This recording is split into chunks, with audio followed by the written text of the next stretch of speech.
বন্ধুরা, আমি যেখানে দাঁড়িয়ে আছি এটা হাওড়া কাটোয়া রেল লাইন।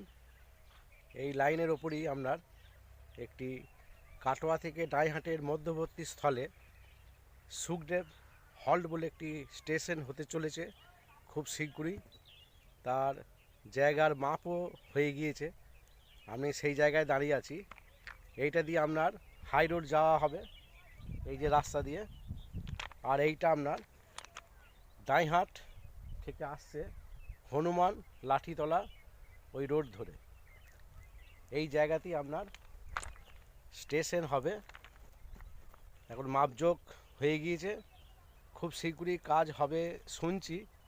তাই আমি দেখতে এসেছি এই রেল লাইনের ধারে।